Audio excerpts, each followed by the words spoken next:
อ่าใส่หลังใดเฮือนเจ้าละหลังนี้เอออยู่เดี๋ยวนี้ครับมีจักคนก่อนน้องจ้อยเนาะอันนี้น้องจ้อยอยู่จักคนก่อนอยู่3 คนสามคนนี่มีไผแน่มีอายแล้วก็มีเอ๋ยแล้วก็มีเฮามีอ๋อเจ้าน้องล่าแม่อายเจ้าประมาณจักปีเนาะประมาณ22 ปีแม่เอื้อยเด้ประมาณ19 ปีแล้วเอื้อยเนี่ยได้ไปเฮ็ดเวียกบ่โมเอ๋ยเอาผัวละเอาผัวแล้วเลยมาอยู่นี่บ่แม่เอาผัวมาอยู่นี่แสดงว่ามีไอ้เขยอีกแม่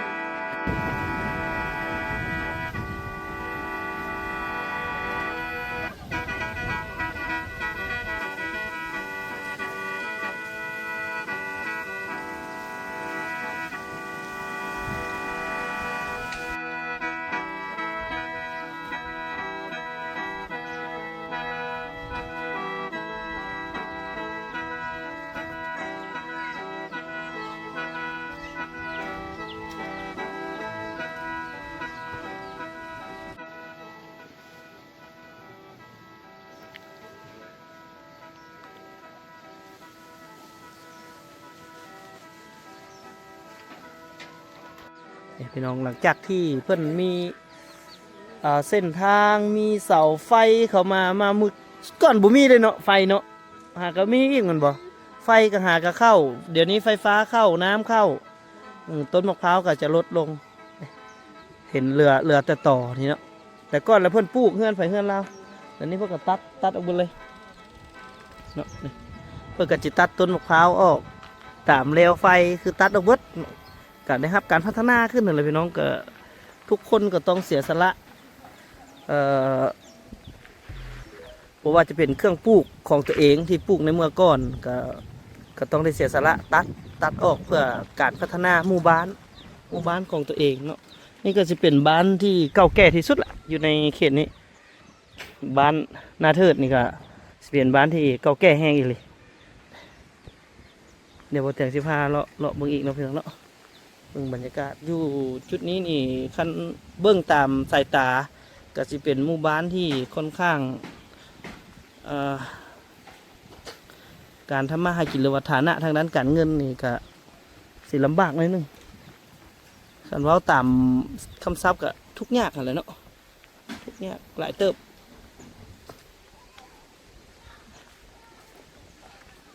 เบิ่งบ้านเฮือนโอ้แต่เฮือนหลังนี้คือคักแท้ป้าไปเบิ่งดูพี่น้องเสาอันนี้บอกว่าเรื่องอื่นว่าเรื่องเสาก่อนพี่น้องมาเบิ่งเสาเฮือนแต่ละหลังตะคักแท้น่ะนี่โว้เสาเฮือนนี่สะอ่อนเด้คักแท้ป๊าดเสาเฮือนกระดักกระดอดท่านี่ป๊าดสะอ่อนเสาเฮือนเจ้าไว้หกเพยนี่คือคักแท้เสาเฮือนน่ะนี่ป๊อโตถือว่าได้กอดหนึ่งเลยเสาเฮือนนี่จักต้นนี่พี่น้อง12ป้า12 ต้นป้าคักแท้ไม้พี่ช้างอันนี้ไฟหูแน่ฮะไม่แคนหินแข็งมันบ่โอ้เสาเฮือนเพื่อนพี่น้องเอ้ยสะอ่อนโอ้กระเดียวอันเฮือนเจ้าของเซเว่นประจำหมู่บ้านซะดอก ขายเพียงแน่อันนี้มีเพียงขายแน่นี่โอ้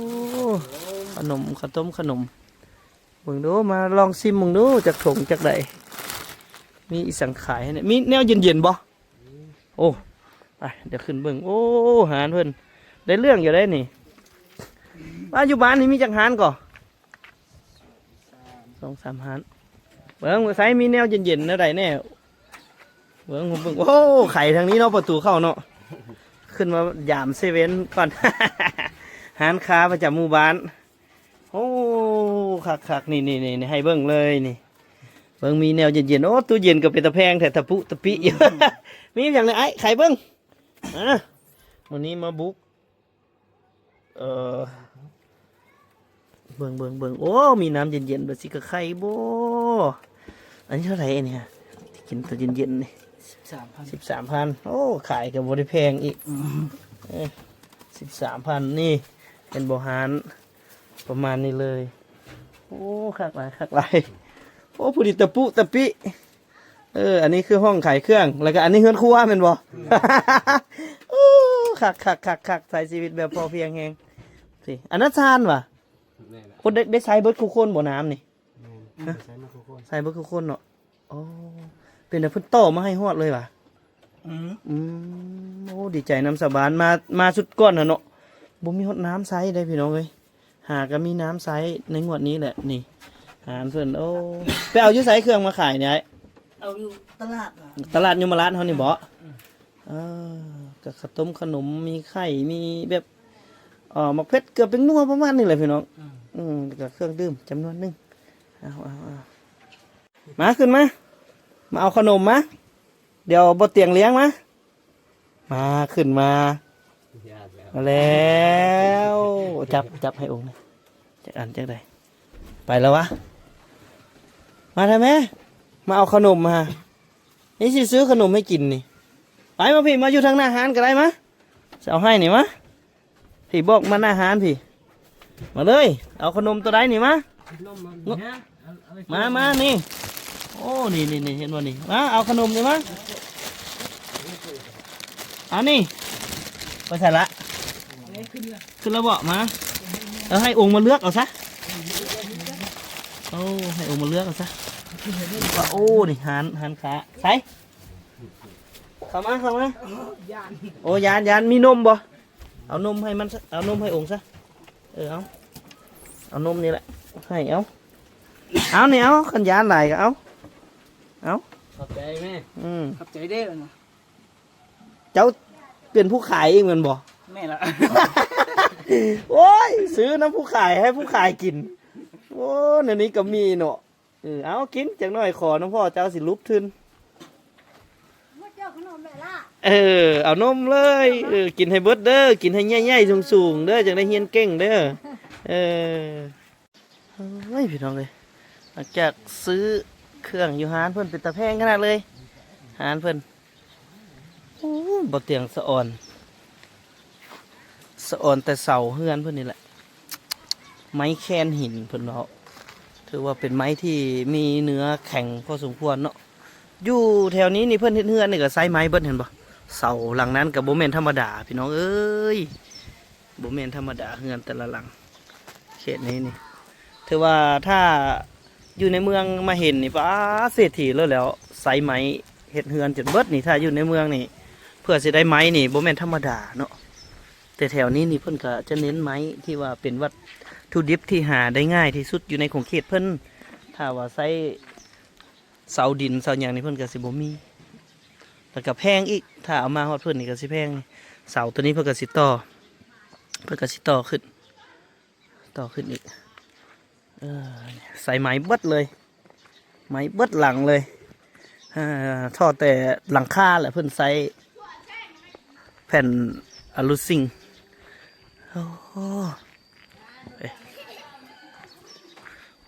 หลังนี้กับเฮือนใหม่ๆมันมากเลยเนาะขึ้นปีใดนี่ขึ้นตอนใดนี่โอ้แสดงว่าบ่เตียงมาซาไปบ่ได้ขึ้นเฮือนใหม่บ่ได้กินต้อนซ้ำไว้เนาะแนวนานมาโพดโดนจังมาหาเดียวเท่านึงป้าสะอ่อนเรื่องว่าระเบ้อมาแต่หลายปีแล้วป้ามุงอรุณซิ่งงามแท้สร้างเนี่ยมาแต่สวยสร้างเฮ็ดเฮือนนี่เหาะถ่ายรูปเอาระเบ้อสะอ่อนอีหลีได้เบิ่งเสานี่เบิ่งนู้นนี่นึ่งเลยได้นี่ไอ้หมอนี่กอดบ่หุ่มเลยกอดบ่หุ่มเขาหน้าท่าทัดแล้วแม่จะเบิ่งเด้อโดยไปเบิ่งหน่อยเด้อป้าเฮือนแต่เจ้านี่คักอีหลีงามแฮงเพิ่นลูกชายละเบ้อนี่จะก้อนตอนลูกมาแล้วแม่นทางกับบ่มีไฟฟ้ากับบ่มีแต่ต้นมะพร้าวที่นี่แหละบ่เห็นเลยต้นมะพร้าวเบิดตัดเฮ็ดแล้วไฟเนาะยัง างกับย่างดำไหนนั่นแล้ว เพิ่นตัดเฮ็ดแล้วไฟหมดเลย อันใดก็อยากได้ไผเห็นหุ้งไต่ตะเกียง ก็ดีแล้วที่มีไฟฟ้ามา หน้าทางนี่แหละจะหาเฮ็ดปีนี้เพิ่นเฮ็ดให้อืมมีสัญญาณโทรศัพท์มาก็แฮงคักตึม มีนะแม่เขาโทรอยู่เด้ สัญญาณอินเทอร์เน็ตแหละเด็กน้อยเนาะโอ้บรรยากาศดีแฮงลมก็ แม่บ่เป็นอันเฮ็ด ลมก็เย็นเย็นพี่น้องเบิ่งเฮือนแต่ละหลังเสาเฮือนเพิ่นบ่เตียงละสะอ่อนเด้ไม้เป็นลำเป็นลำเลยเอามาเฮ็ดนี่ไปเอาไก่เฮาแม่เอาไก่บ่นี่ไม้นี่เอาตะพูจักไก่บ่ไก่เนาะถือว่าบ่งบอกถึงความอุดมสมบูรณ์ของป่าไม้เลยนะพี่น้องที่ว่ามีไม้ใหญ่ๆดีๆบ่ซิมาให้ปลูกสร้างเฮือนนี่เนาะเฮือนเพิ่นมีแต่งามๆเลยพี่น้องเอ้ยเป็นตาสะอ่อนเบิ่งไม้แคนเบิดบ่แม่โอ้ยไม้ฝากับแคนไม้แป้นปูกับไม้แคนเสากับไม้แคนแถมไม้แคนหินอีกโอ้สะอ่อนถ้าคนบ่มีเงินนี่เฮ็ดเฮือนบ่ได้ถ้าอยู่ในเมืองนี่โดยเฉพาะเฮือนไม้นี่โอ้หลายเทียบเงินบาทก็เป็นล้านบาทพุ่นบ่พี่น้องจังไดนี่งามแฮงงามแฮงโอ้อันนี้แหละลูกสาวหลานสาวเผย ร้านเช้าเฮานี่นะ หลานสาวเจ้า ลูกน้อง จักปีละมื้อนางจักปีละ16ปีได้เฮียนนี่บ่ล่ะ เรียน คือบ่เฮียนซะ บ่มีแม่แล้วแม่เชียร์ได้แล้วบ่มีพายุเลยเฮือนอยู่เสยเฮือน เงิ เพิ่น นอยู่ดีเงินลังเงินดีลังตัวใหม่ตัวนี้ อยู่จักคนนาง ทำไอ้น้อง สาม เดียวหมดนะ 3ไอ้น้องแม่บ่มีพ่อบ่มีอาเชียร์วังช่อง3 มื้อนี่ โอ้หาเสีย2-3มื้อนี่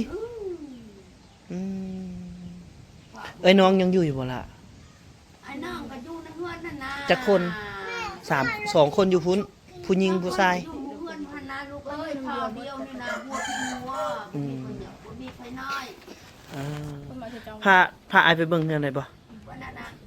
ว่านะพี่เด้ ไปน้องซื้ออันเลย ชื่อจ้อย นางจ้อยเอาโอ้เดี๋ยวนำน้องเพิ่นไปหน่อยหนึงก่อนพี่น้องเอ้ยใส่หลังใดเฮือนเจ้าล่ะหลังนี้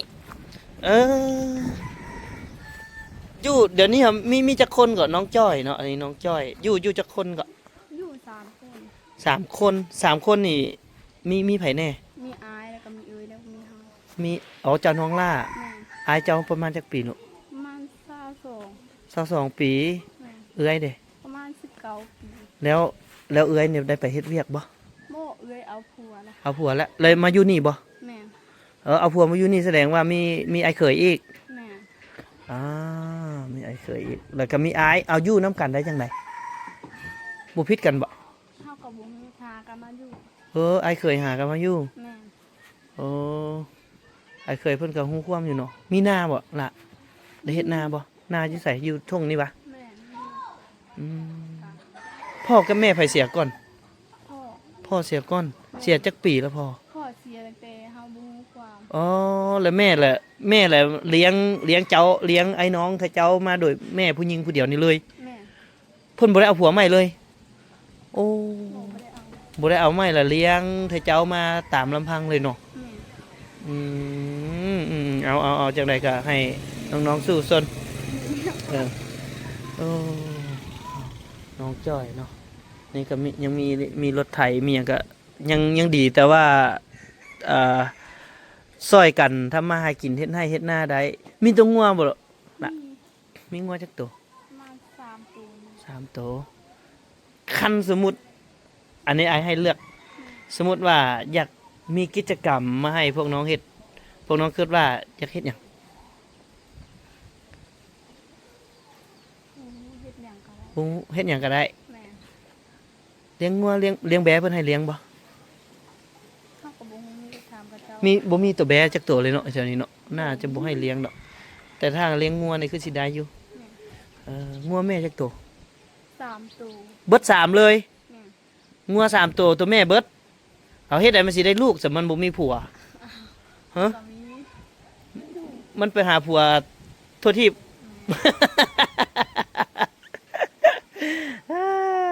จักเดือนแล้วก็ไอ้เคยมาอยู่น้ำนี่ บ่ฮอดเดือนปีนี้เขาเสียกับเจ้าก็มาอยู่ อ๋อแม่เสียแล้วมาอยู่เลย เอ้ยนี่เป็นเอ้ยผู้กลางเนาะ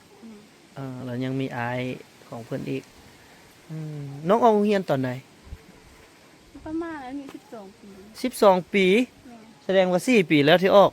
ตอนนั้นเรียนห้องไหนป .5 แม่ อ่า บ่มีเงินแล้วก็เลยออกบ่มีเงินแล้วก็เลยออก คืออยู่โรงเรียนบ้านน้องนี่ฮอดแต่ป .5 แมันบ่ แม่ ถ้าว่าสิเรียนม .1 เรียนที่สวย งานบ้านเมือง โอ้ไก่สมควรเลย ไปบ้านเมืองนี่บ่แม่นฮอด5-6 ลักคุณบ่ ประมาณนั้น อ๋อบัดนี้คันบ่มีรถจักรรถหยังนี่แล้วแหละเนาะย่างไปก็บ่ทันหมู่แล้วย่างก็ตื่นลุกขึ้นมาย่างแต่3 โมงพุ่นล่ะ ก็ยาม คันสิว่าแล้วก็มันลำบากแล้วก็ย่าซะเนาะมาออกซอยแม่ซอยหยังขอบใจน้องจ้อยเด้ออันนี้ไอเตียงคำนากายเนาะเคยเห็นอยู่บ่เคยสำเนาะมาแต่ละเทื่อก็บ่ค่อยได้เห็นน้องเพิ่นก็2 ปีย้อนหลังก็น่าจะน้องก็น่าจะประมาณ13-14 ปีตอนที่มาก็น่า เพ จะ ราะว่า น้อยอยู่ เฮาก็สากันมาที่เรียกตอนนี้ โอ้ไปเฮ็ดเวียกใส่ละ ตะแค่ ไปเฮ็ดหยัง เฮ็ดเรียกเป็นแม่บ้าน เป็นแม่บ้านได้เงินเดือนหลายบ่ ประมาณ2ล้าน โอ้ขอในร้านหนึง แล้วยังสิไปบ่ในความคิดยังสิไปอยู่เนาะ แม่ แล้วเวียกแล้วงานนี่ก็สิไปยังบ่ทันได้เก็บลูกติแม่ ยัง เก็บลูกแล้วแหละสิเฮ็ดบุญเลยบ่หรือว่าจังได เฮาก็บ่มี ยังบ่ฮู้น้ำอายเนาะแล้วแต่อายผู้ใหญ่แสดงว่ายังแต่เอื้อยกับอายกับอายเขยน้องเพิ่นก็ไปสู้ชีวิตอีหลีเอาขอให้น้องประสบผลสำเร็จเด้อทอนโฮมเอาเงินเอาคำมาแล้วก็ให้มีธุรกิจเป็นของตัวเองคิดไว้เลิศให้มีธุรกิจเป็นของตัวเองถ้าเจอผู้ดีๆล่อๆอยู่พูดรวยๆได้ก็จัดการเลย แล้วก็บ่เอาเด้อ เนาะยันมาติเฮาทุกข์เฮายากเนาะโอเคขอบใจเด้อน้องจอยเด้อขอบใจหลายๆโอ้น่ะนี่ก็คักแท้โอ้หมอนี่ไปบวชไปจั่วมาเลยเนาะบวชไปจั่วเอิ้นเสียงเด้อวันนี้เด้อเอิ้นไอเสียงน้อยเด้อ เอิ้นไอเสียงน้อยโอ้บ้านเฮือนทางนี้ก็โอ้คักหลายพี่น้องในช่วงนี้ก็เพิ่นก็มีถนนหนทางเนาะทางนี้เจาะน้ำบาดาลใสเองเลยทางนี้เจาะบาดาลเลยทางนี้โอ้บ่ใส่น้ำประปาน้ำของรวมบ่เจาะน้ำใสเองเลยอ๋อคือบ่ใส่ของรวมซะของรวมก็มีแล้วยังมาเจาะใสเองอีกโอ้คือเอาไหลแนวแท้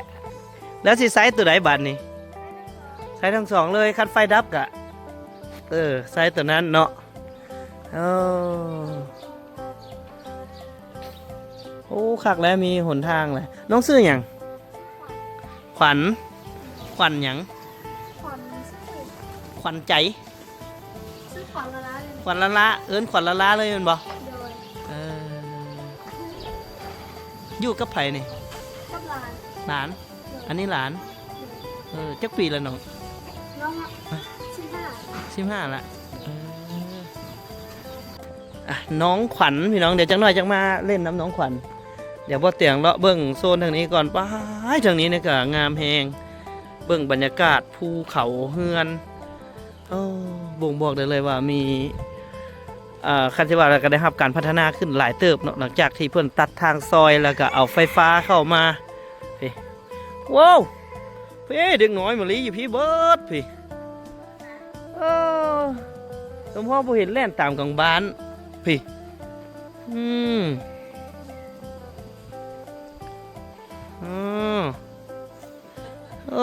มาลีอยู่แล้วเข้าพี่เว้ยฮัลโหลสบายดี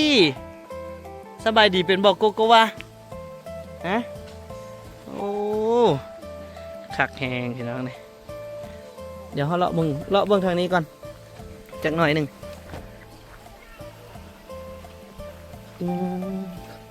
ตัวนี้เพิ่นเฮ็ดหออย่างพี่น้องเดี๋ยวเขาสิมาแวะเบิ่งน้ำสร้างทางนี้จักหน่อยหนึ่งจุดนี้นี่คักแหง โอ้น้ำสร้างก็สิบ่ได้ไซส์แล้วเนาะน้ำสร้างนี่เนาะเห็นบ่โอ้ยอันนี้น้ำสร้างเก่าน้ำสร้างรวมแต่ก่อนพี่น้องเอ้ยเดี๋ยวนี้เพิ่นมีน้ำประปาซุ่มๆแล้วเพิ่นก็ถือว่าเลิกใช้แล้วน้ำสร้างนี่แห้งโขเลยนี่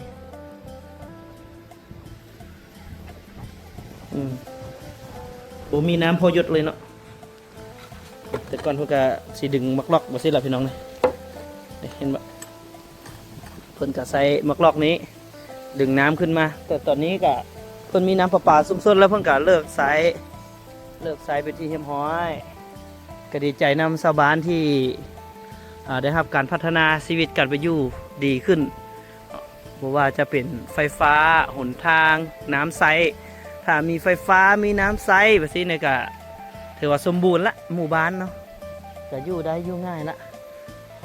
วันนี้นาทำมาหากินเนาะพื้นที่ทำมาหากินกันหลายอ้อมบ้านไปเลยบ้านนะเธอถือว่าเป็นหมู่บ้านที่มีวิวธรรมชาติที่สวยงามอีกหมู่บ้านหนึ่งเป็นบ้านที่เก่าแก่อีกหมู่บ้านหนึ่งที่บ่ถึงคำยังนำเสนอให้พี่ให้น้องได้เบิ่งได้ชม